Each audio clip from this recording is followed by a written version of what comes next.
All right, first graders, today we're doing lesson 6, making patterns with solid shapes.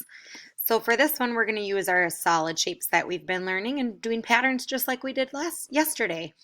So the first one says, use solid shapes to identify, extend, and create patterns.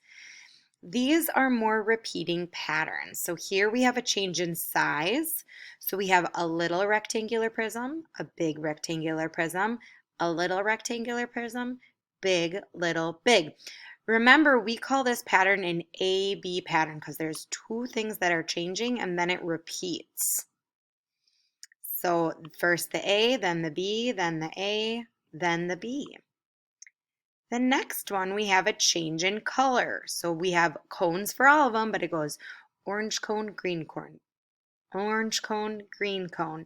And again, it's an A-B pattern because there's two things. And the last one, there's a change in shape.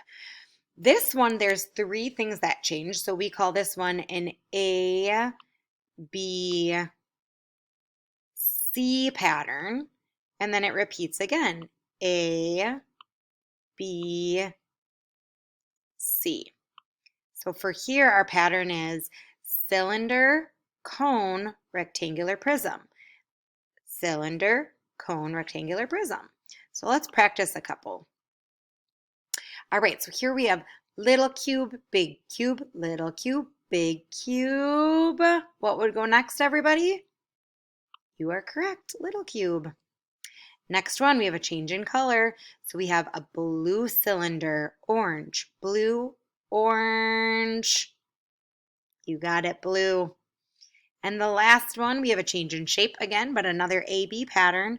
Rectangular prism, cylinder, rectangular prism, cylinder, rectangular prism is next.